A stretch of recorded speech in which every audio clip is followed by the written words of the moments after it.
El cuento de la isla desconocida. José Saramago. Un hombre llamó a la puerta del rey y le dijo: «Dame un barco». La casa del rey tenía muchas más puertas, pero aquella era la de las peticiones. Como el rey se pasaba todo el tiempo sentado ante la puerta de los obsequios, entiéndase los obsequios que le entregaban a él, cada vez que oía que alguien llamaba a la puerta de las peticiones se hacía el desentendido, y solo cuando el continuo repiquetear de la aldaba de bronce subía a un tono, más que notorio, escandaloso, impidiendo el sosiego de los vecinos, las personas comenzaban a murmurar: «¿Qué rey tenemos, que no atiende?». Daba orden al primer secretario para que fuera a ver lo que quería el impetrante, que no había manera de que se callara. Entonces el primer secretario llamaba al segundo secretario. Este llamaba al tercero, que mandaba al primer ayudante, que a su vez mandaba al segundo, y así hasta llegar a la mujer de la limpieza, que, no teniendo en quién mandar, entreabría la puerta de las peticiones y preguntaba por el resquicio. «¿Y tú qué quieres?». El suplicante decía a lo que venía, o sea, pedía lo que tenía que pedir. Después se instalaba en un canto de la puerta, a la espera de que el requerimiento hiciese, de uno en uno, el camino contrario hasta llegar al rey. Ocupado, como siempre, estaba con los obsequios.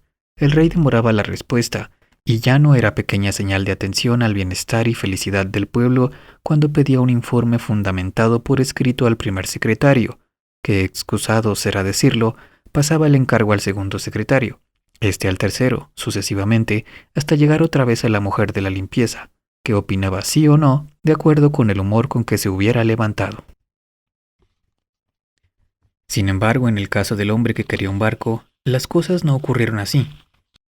Cuando la mujer de la limpieza le preguntó por el resquicio de la puerta, «¿Y tú qué quieres?», el hombre, en vez de pedir, como era la costumbre de todos, un título, una condecoración o simplemente dinero, respondió: «Quiero hablar con el rey». «Ya sabes que el rey no puede venir, está en la puerta de los obsequios», respondió la mujer. «Pues entonces ve y dile que no me iré de aquí hasta que él venga personalmente para saber lo que quiero», remató el hombre, y se tumbó todo lo largo que era en el rellano, tapándose con una manta porque hacía frío. Entrar y salir solo pasándole por encima.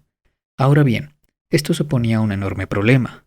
Si tenemos en consideración que, de acuerdo con la pragmática de la puerta, solo se puede atender a un suplicante cada vez, de donde resulta que mientras haya alguien esperando una respuesta, ninguna otra persona podrá aproximarse para exponer sus necesidades o sus ambiciones.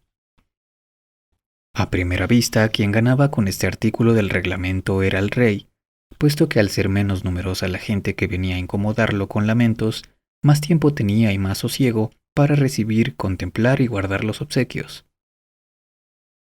A segunda vista, sin embargo, el rey perdía, y mucho, porque las protestas públicas, al notarse que la respuesta tardaba más de lo que era justo, aumentaban gravemente el descontento social, lo que a su vez tenía inmediatas y negativas consecuencias en el flujo de obsequios. En el caso que estamos narrando, el resultado de la ponderación entre los beneficios y los perjuicios fue que el rey, al cabo de 3 días y en real persona, se acercó a la puerta de las peticiones para saber lo que quería el entrometido, que se había negado a encaminar el requerimiento por las pertinentes vías burocráticas. «Abre la puerta», dijo el rey a la mujer de la limpieza, y ella preguntó: «¿Toda o solo un poco?». El rey dudó durante un instante. Verdaderamente no le gustaba mucho exponerse a los aires de la calle, pero después reflexionó que parecería mal, aparte de ser indigno de su majestad, hablar con un súbdito a través de una rendija, como si le tuviese miedo, sobre todo asistiendo al coloquio la mujer de la limpieza, que luego irá por ahí diciendo Dios quién sabe qué. «De par en par», ordenó. El hombre que quería un barco se levantó del suelo cuando comenzó a oír los ruidos de los cerrojos. Enrolló la manta y se puso a esperar. Estas señales de que finalmente alguien atendería y que por tanto el lugar pronto quedaría desocupado, hicieron aproximarse a la puerta a unos cuantos aspirantes a la liberalidad del trono que andaban por allí, prontos para asaltar el puesto apenas quedase vacío. La inopinada aparición del rey, nunca una tal cosa había sucedido desde que usaba corona en la cabeza, causó una sorpresa desmedida, no solo a los dichos candidatos, sino también entre la vecindad, que, atraída por el alborozo repentino, se asomó a las ventanas de las casas, en el otro lado de la calle. La única persona que no se sorprendió fue el hombre que vino a pedir un barco. Calculaba él, y acertó en la previsión, que el rey, aunque tardase 3 días, acabaría sintiendo la curiosidad de ver la cara de quien, nada más y nada menos, con notable atrevimiento, lo había mandado llamar. Dividido entre la curiosidad irreprimible y el desagrado de ver tantas personas juntas, el rey, con el peor de los modos, preguntó 3 preguntas seguidas. ¿Tú qué quieres? ¿Por qué no dijiste lo que querías? ¿Te crees que no tengo nada más que hacer? Pero el hombre solo respondió a la primera pregunta. Dame un barco, dijo. El asombro dejó al rey hasta tal punto desconcertado que la mujer de la limpieza se vio obligada a acercarle una silla de Enea, la misma en que ella se sentaba cuando necesitaba trabajar con el hilo y la aguja, pues además de la limpieza, tenía también la responsabilidad de algunas tareas menores de costura en el palacio, como zurcir las medias de los pajes. Mal sentado, porque la silla de Enea era mucho más baja que el trono, el rey buscaba la mejor manera de acomodar las piernas, ora encogiéndolas, ora extendiéndolas para los lados, mientras el hombre que quería un barco esperaba con paciencia la pregunta que seguiría. ¿Y tú, para qué quieres un barco? Si puede saberse. Fue lo que el rey preguntó cuando finalmente se dio por instalado con sufrible comodidad en la silla de la mujer de la limpieza. Para buscar la isla desconocida, respondió el hombre. ¿Qué isla desconocida? Preguntó el rey, disimulando la risa, como si tuviese enfrente a un loco de atar, de los que tienen manías de navegaciones, a quien no sería bueno contrariar así de entrada. La isla desconocida, repitió el hombre. Hombre, ya no hay islas desconocidas. ¿Quién te ha dicho, rey, que ya no hay islas desconocidas? Están todas en los mapas. En los mapas están solo las islas conocidas. ¿Y qué isla desconocida es esa que tú buscas? Si te lo pudiese decir, entonces no sería desconocida. ¿A quién has oído hablar de ella? Preguntó el rey, ahora más serio. A nadie. En ese caso, ¿por qué te empeñas en decir que ella existe? Simplemente porque es imposible que no exista una isla desconocida. ¿Y has venido aquí para pedirme un barco? Sí, vine aquí para pedirte un barco. ¿Y tú quién eres para que yo te lo dé? ¿Y tú quién eres para no dármelo? Soy el rey de este reino y los barcos del reino me pertenecen todos. Más les pertenecerás tú a ellos que ellos a ti. ¿Qué quieres decir? Preguntó el rey inquieto. Que tú sin ellos nada eres, y que ellos sin ti pueden navegar siempre. Bajo mis órdenes con mis pilotos y mis marineros. No te pido marineros ni piloto, solo te pido un barco. Y esa isla desconocida, si la encuentras, será para mí. A ti, rey, solo te interesan las islas conocidas. También me interesan las desconocidas, cuando dejan de serlo. Tal vez esta no se deje conocer, entonces no te doy el barco. Darás. Al oír esta palabra pronunciada con tranquila firmeza, los aspirantes a la puerta de las peticiones, en quienes, minuto tras minuto desde el principio de la conversación, iba creciendo la impaciencia, más por librarse de él que por simpatía solidaria, resolvieron intervenir en favor del hombre que quería el barco, comenzando a gritar. ¡Dale el barco! ¡Dale el barco! El rey abrió la boca para decirle a la mujer de la limpieza que llamara a la guardia del palacio para que estableciera inmediatamente el orden público e impusiera disciplina, pero en ese momento las vecinas que asistían a la escena desde las ventanas se unieron al coro con entusiasmo, gritando como los otros. ¡Dale el barco! ¡Dale el barco! Ante tan ineludible manifestación de voluntad popular, y preocupado con lo que mientras tanto habría perdido en la puerta de los obsequios, el rey levantó la mano derecha imponiendo silencio y dijo: Voy a darte un barco, pero la tripulación tendrás que conseguirla tú. Mis marineros me son precisos para las islas conocidas.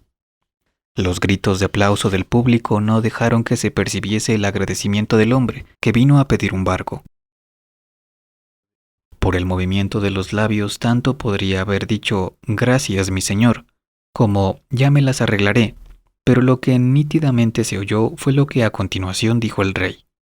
«Vas al muelle, preguntas por el capitán del puerto, le dices que te mando yo, y él que te dé el barco. Llevas mi tarjeta». El hombre que iba a recibir un barco leyó la tarjeta de visita donde decía «Rey» debajo del nombre del rey, y eran estas las palabras que él había escrito sobre el hombro de la mujer de la limpieza. «Entrega al portador un barco. No es necesario que sea grande, pero que navegue bien y sea seguro. No quiero tener remordimientos en la conciencia si las cosas ocurren mal». Cuando el hombre levantó la cabeza, se supone que esta vez iría a agradecer la dádiva. El rey ya se había retirado. Solo estaba la mujer de la limpieza mirándolo con cara de circunstancias. El hombre bajó del peldaño de la puerta, señal de que los otros candidatos podían avanzar por fin. Superfluo será explicar que la confusión fue indescriptible, todos queriendo llegar al sitio en primer lugar, pero con tan mala suerte que la puerta ya estaba cerrada otra vez. La aldaba de bronce volvió a llamar a la mujer de la limpieza, pero la mujer de la limpieza no está. Dio la vuelta y salió con el cubo y la escoba por otra puerta, la de las decisiones, que apenas es usada, pero cuando lo es, lo es. Ahora sí, ahora se comprende el porqué de la cara de circunstancias con que la mujer de la limpieza estuvo mirando, ya que en ese preciso momento había tomado la decisión de seguir al hombre, así que él se dirigiera al puerto para hacerse cargo del barco. Pensó que ya bastaba de una vida de limpiar y lavar palacios, que había llegado la hora de mudar de oficio, que a lavar y limpiar barcos era su vocación verdadera, al menos en el mar el agua no le faltaría. No imagina el hombre que, sin haber comenzado a reclutar la tripulación, ya lleva detrás a la futura responsable de los baldeos y otras limpiezas. También es de este modo como el destino acostumbra a comportarse con nosotros. Ya está pisándonos los talones, ya extendió la mano para tocarnos en el hombro, y nosotros todavía vamos murmurando. Se acabó, no hay nada más que ver.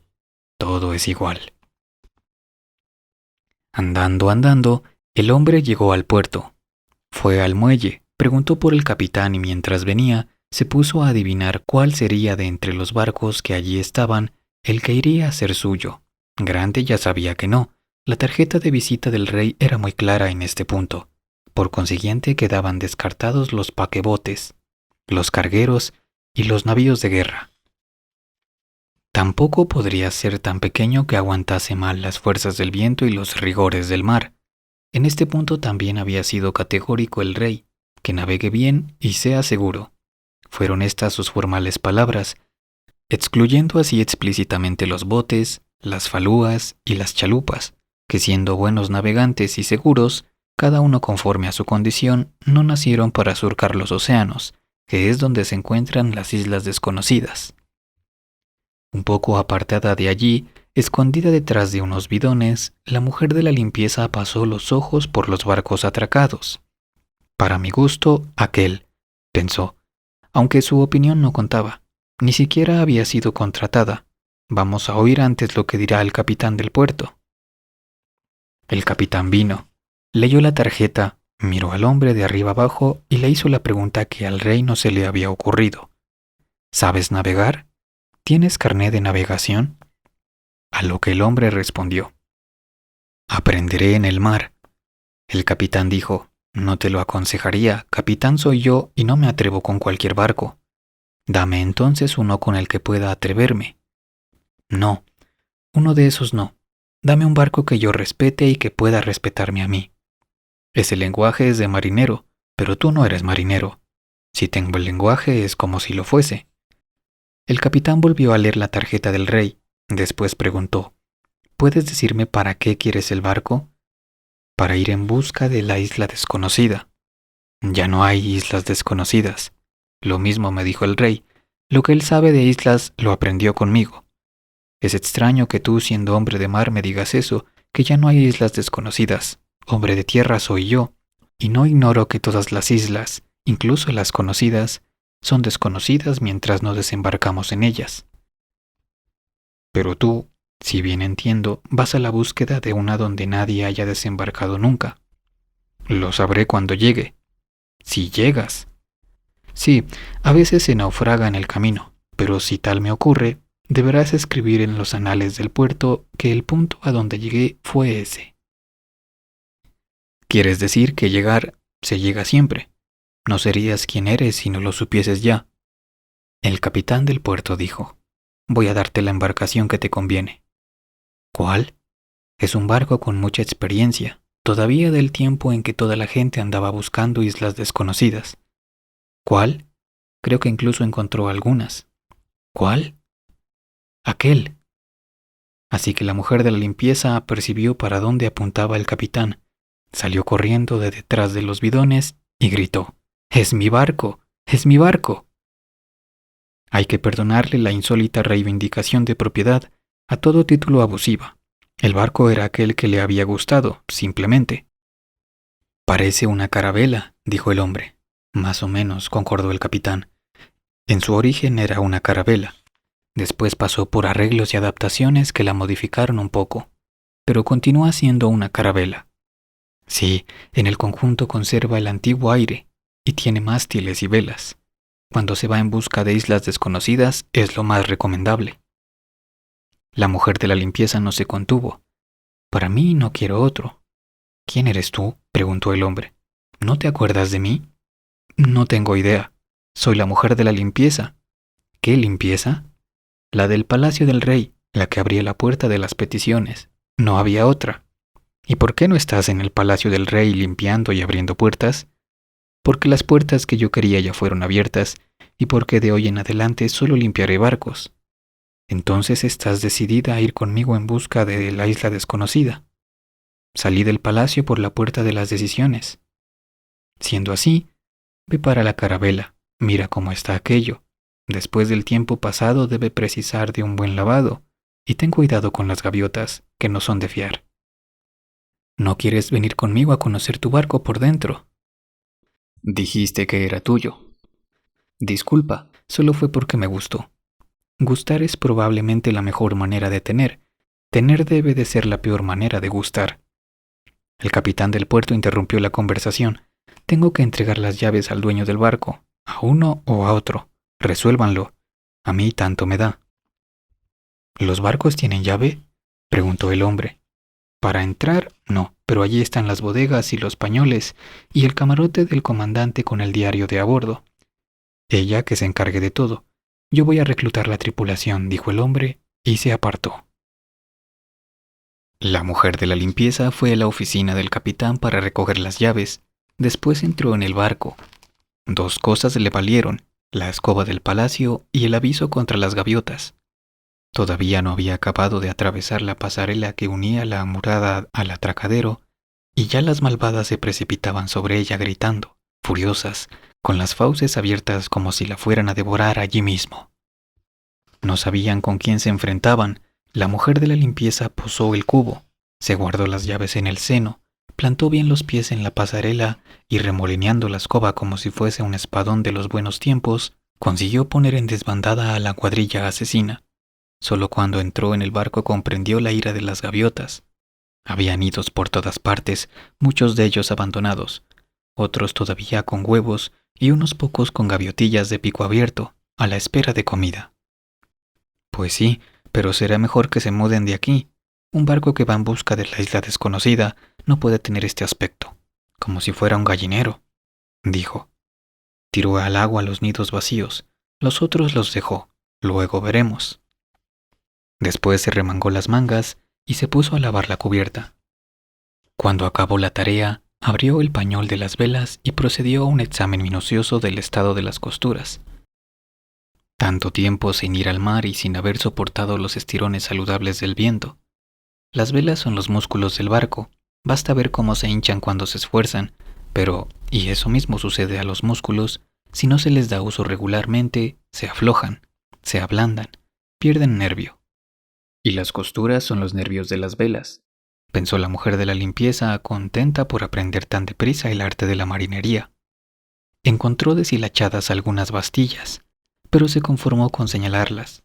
dado que para este trabajo no le servían la aguja y el hilo con que zurcía las medias de los pajes antiguamente, o sea, ayer.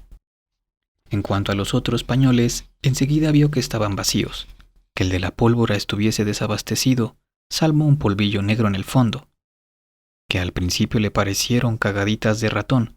No le importó nada. De hecho, no está escrito en ninguna ley, por lo menos hasta donde la sabiduría de una mujer de la limpieza es capaz de alcanzar, que ir a por una isla desconocida tenga que ser forzosamente una empresa de guerra.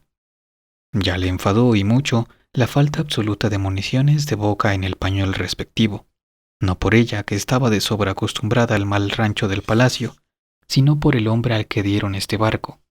No tarda que el sol se ponga, y él aparecerá por ahí clamando que tiene hambre, que es el dicho de todos los hombres apenas entran en casa, como si solo ellos tuviesen estómago y sufriesen de la necesidad de llenarlo. Y si trae marineros para la tripulación, que son unos ogros comiendo, entonces no sé cómo nos vamos a gobernar, dijo la mujer de la limpieza. No merecía la pena preocuparse tanto. El sol acababa de sumirse en el océano cuando el hombre que tenía un barco surgió en el extremo del muelle. Traía un bulto en la mano, pero venía solo y cabizbajo. La mujer de la limpieza fue a esperarlo a la pasarela antes de que abriera la boca para enterarse de cómo había transcurrido el resto del día. Él dijo: «Estate tranquila, traigo comida para los dos».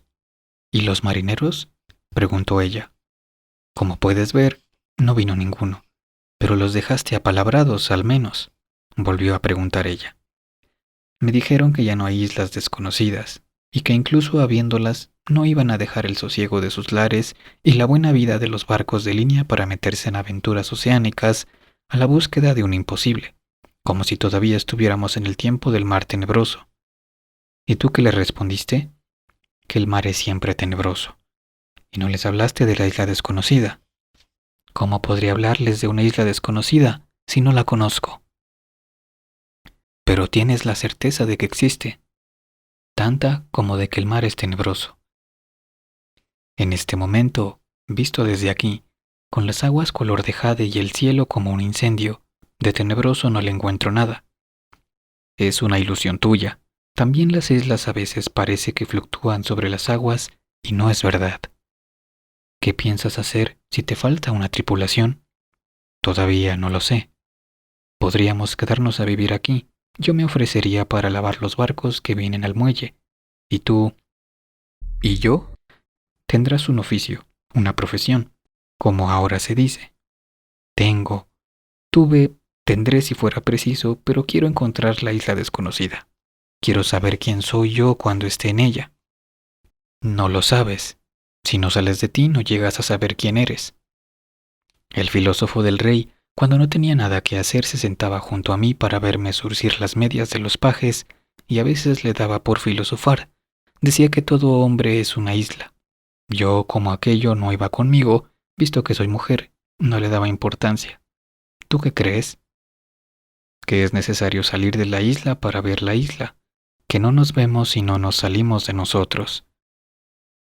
Si no salimos de nosotros mismos, quieres decir. No es igual. El incendio del cielo iba languideciendo. El agua de repente adquirió un color morado. Ahora ni la mujer de la limpieza dudaría que el mar es de verdad tenebroso, por lo menos a ciertas horas. Dijo el hombre: «Dejemos las filosofías para el filósofo del rey, que para eso le pagan. Ahora vamos a comer». Pero la mujer no estuvo de acuerdo. «Primero tienes que ver tu barco. Solo lo conoces por fuera». «¿Qué tal lo encontraste?». «Hay algunas costuras de las velas que necesitan refuerzo». «¿Bajaste a la bodega?». «¿Encontraste agua abierta?». «En el fondo hay alguna, mezclada con el lastre, pero eso me parece que es lo apropiado. Le hace bien al barco». «¿Cómo aprendiste esas cosas?». «Así».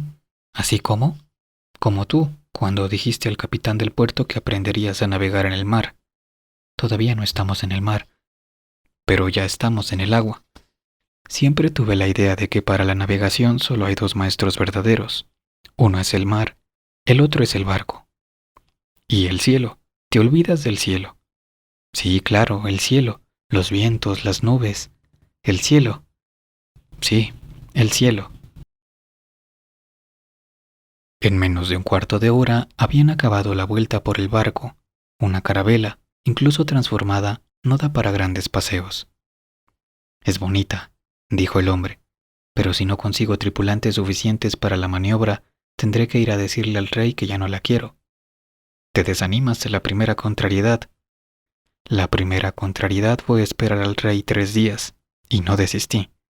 Si no encuentras marineros que quieran venir, ya no las arreglaremos los dos. Estás loca. 2 personas solas no serían capaces de gobernar un barco de estos. Yo tendría que estar siempre al timón. Y tú, ni vale la pena explicarlo. Es una locura. Después veremos. Ahora vamos a cenar. Subieron al castillo de popa. El hombre todavía protestando contra lo que llamara locura. Allí la mujer de la limpieza abrió el fardel que él había traído. Un pan, queso curado de cabra, aceitunas, una botella de vino. La luna ya estaba a medio palmo sobre el mar. Las sombras de la verga y del mástil grande vinieron a tumbarse a sus pies. Es realmente bonita nuestra carabela, dijo la mujer, y enmendó enseguida. La tuya, tu carabela. Supongo que no será mía por mucho tiempo. Navegues o no navegues con ella, la carabela es tuya, te la dio el rey. Se la pedí para buscar una isla desconocida, pero estas cosas no se hacen de un momento para otro. Necesitan su tiempo. Ya mi abuelo decía que quien va al mar se avía en tierra, y eso que él no era marinero. Sin marineros no podremos navegar. Eso ya lo has dicho. Y hay que abastecer el barco de las 1000 cosas necesarias para un viaje como este, que no se sabe a dónde nos llevará. Evidentemente, y después tendremos que esperar a que sea la estación apropiada y salir con marea buena, y que venga gente al puerto a desearnos buen viaje. Te estás riendo de mí. Nunca me reiría de quien me hizo salir por la puerta de las decisiones. Discúlpame, y no volveré a pasar por ella, suceda lo que suceda. La luz de la luna iluminaba la cara de la mujer de la limpieza. Es bonita. Realmente es bonita, pensó el hombre, y esta vez no se refería a la carabela. La mujer esa no pensó nada. Lo habría pensado todo durante aquellos 3 días cuando entreabría de vez en cuando la puerta para ver si aquel aún continuaba afuera, a la espera. No sobró ni una miga de pan o de queso, ni una gota de vino. Los huesos de las aceitunas fueron a parar al agua. El suelo está tan limpio como quedó cuando la mujer de la limpieza le pasó el último paño.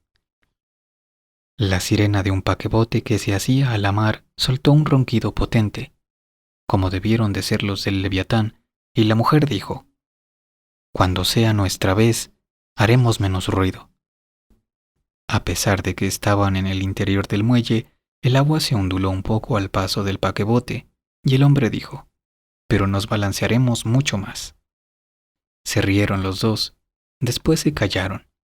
Pasado un rato, uno de ellos opinó que lo mejor sería irse a dormir. «No es que yo tenga mucho sueño», y el otro concordó: «Ni yo». Después se callaron otra vez.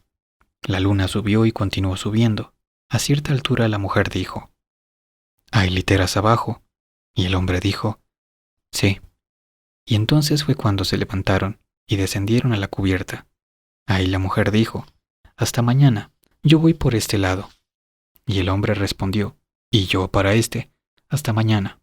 No dijeron babor o estribor, probablemente porque todavía estaban practicando en las artes.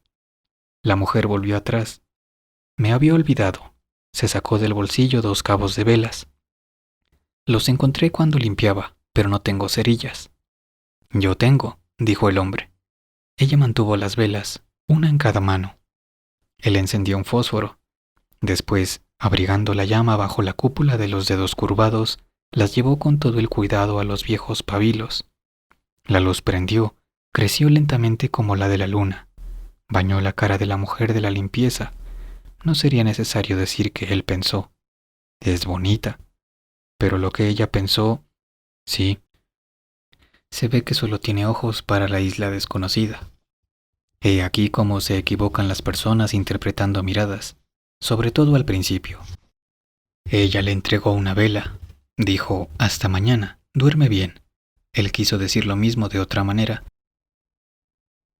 Que tengas sueños felices, fue la frase que le salió, dentro de nada.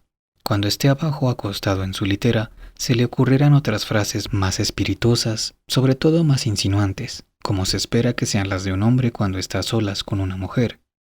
Se preguntaba si ella dormiría, si habría tardado en entrar en el sueño. Después imaginó que andaba buscándola y no la encontraba en ningún sitio, que estaban perdidos los dos en un barco enorme. El sueño es un prestidigitador hábil, muda las proporciones de las cosas y sus distancias, separa a las personas y ellas están juntas, las reúne y casi no se ven una a otra. La mujer duerme a pocos metros y él no sabe cómo alcanzarla, con lo fácil que es ir de babor a estribor. Le había deseado buenos sueños, pero fue él quien se pasó toda la noche soñando.